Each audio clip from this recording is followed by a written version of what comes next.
Our health news tonight is about gluten-free food, which is now just about everywhere. People are very anti-gluten, which bothers me because I'm very pro-pizza. Because when they eliminate that gluten allergen, they feel better, they think better, they have more energy. But eating gluten-free has become a fad for millions who don't have the condition, and it's big business. So what is this gluten-free diet anyway? You may be eating something that's killing you and not even know it.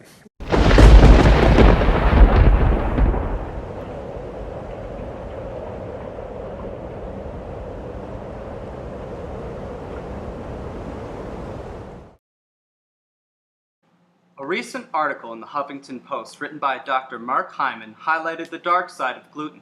He talked about the dangers and risks associated with it and made a brave estimate that 99% of people who have a problem with gluten do not even know it. He explained eliminating gluten from the diet could help you achieve lifelong, vibrant health.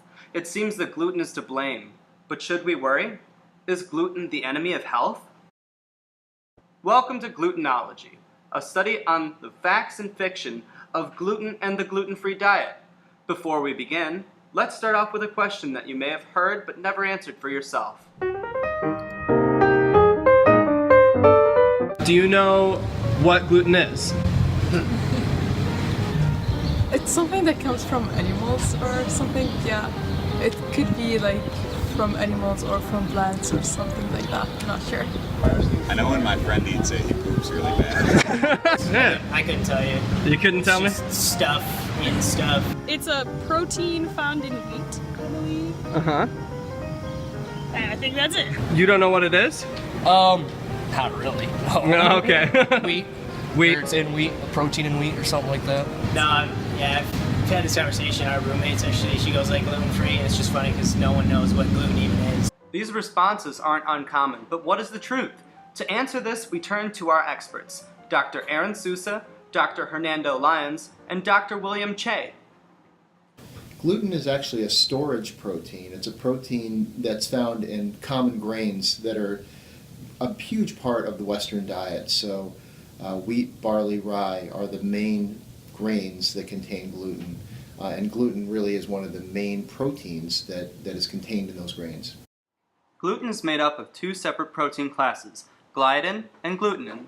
Gliadin is a small soluble protein that helps dough properly rise while baking.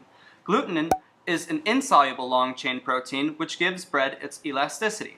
When the two come together, they form gluten. This is why gluten is an integral part in wheat products. Without it, bread would not be able to rise nor have its unique texture. Now that we understand gluten on a microscopic level, let's look at the bigger picture. We took a trip into Linden, Michigan to a local mill to find out how gluten-free products are made.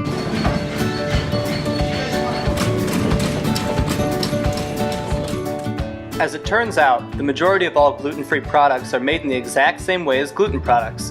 The difference is in the ingredients. Gluten-containing bread products most often contain either barley, rye, or one of the many members of the wheat family, including common wheat, spelt, kamut, emmer, and durum. Some grains are naturally gluten-free, like buckwheat, quinoa, corn, rice, and oats. One of the big challenges that making gluten-free bread has is getting the right texture. To overcome this, people will add in things like potato starch, tapioca flour, and xanthan gum that modify the bread's texture to be more palatable. You know, our ingredients on our wheat mixes are about this long, about 3 lines. You know, they have flour, leavening, salt. When you try to do that with gluten-free mixes, you've got to worry about texture, moisture. You can't ever really achieve the same flavor because the best grain to bake with is always going to be wheat as far as that flavor. But you've got flavor enhancing, you've got all this other stuff, and so your list of ingredients becomes this big. So what are the differences in costs for gluten-free? We took a trip to our local grocery store to find that out.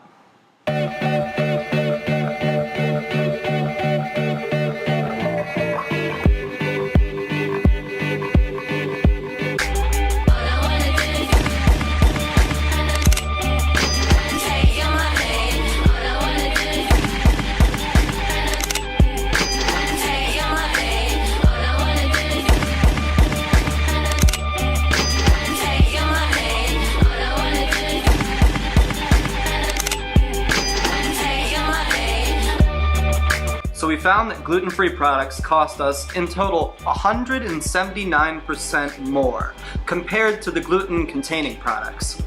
Beyond the scope of our trip, in a study published in the Canadian Journal of Dietetic Practice and Research, on average, gluten-free products were 242% more expensive than its counterpart. I mean, a gluten-free diet is nothing to sneeze at. It's difficult to eat out. It's difficult to eat at somebody's house. And if that really takes a lot of that puts a lot of stress on a social life. If you buy them mixes for stuff, that's expensive. It's pretty easy to rack it up. Now, if on the other hand you went to the store and you bought brown rice and chicken and frozen vegetables and tofu and a whole variety of other foods that you could easily eat, that's not. This makes it difficult for those who choose to be on a gluten-free diet to follow its rules. It is just as difficult for those who are on a gluten-free diet because of a doctor's recommendation. Doctors and dietitians will recommend a gluten-free diet to a patient who has been diagnosed with celiac disease, commonly known as gluten intolerance. Celiac disease is associated with the destruction of the villi, which are the finger-like projections in the small intestine that help in the absorption of nutrients. Destruction of this structure may lead to malabsorption, which can in turn lead to iron, fiber, calcium, and B vitamin deficiencies.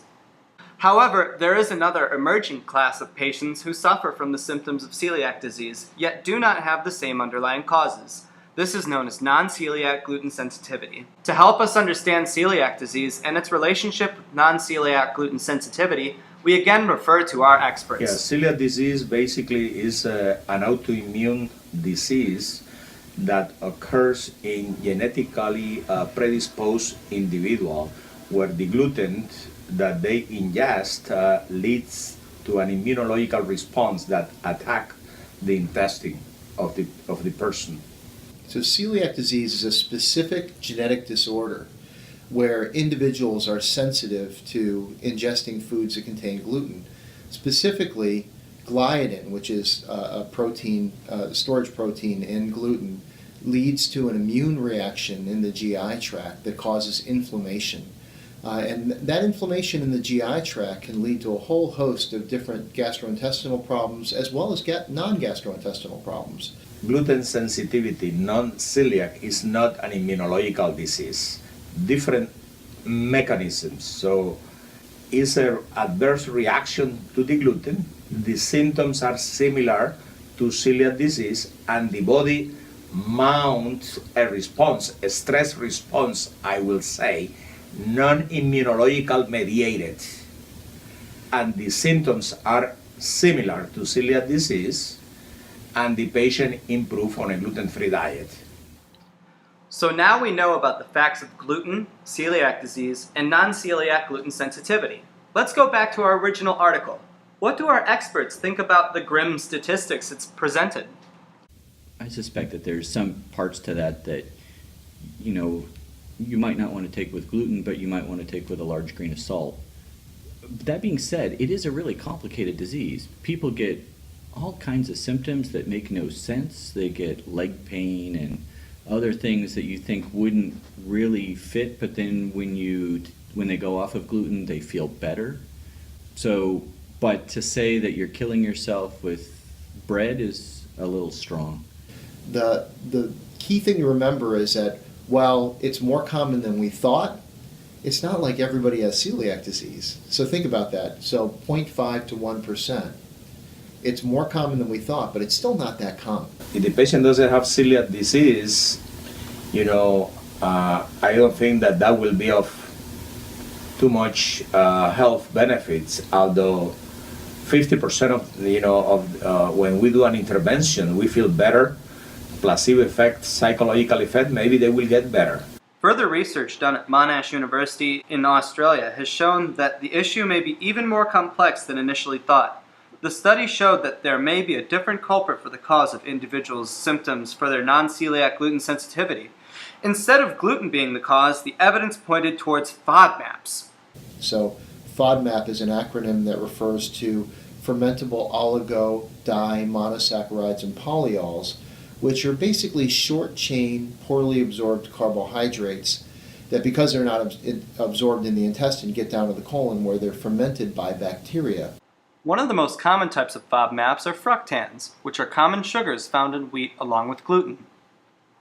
And it's been argued that it's not so much the gluten in wheat that causes the symptoms as it is the fructans in wheat that causes the symptoms. And, my own personal opinion is it's both.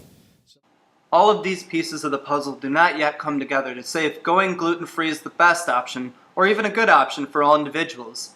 Even with the information we have learned, further study is going to be needed to answer the lingering questions.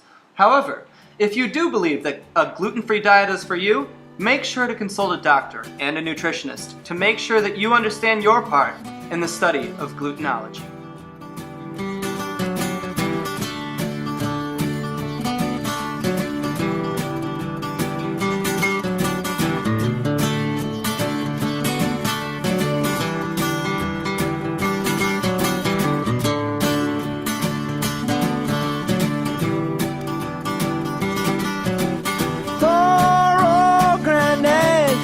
I laughed at all his words. I thought he was a bitter man. He spoke of women's ways. The trap you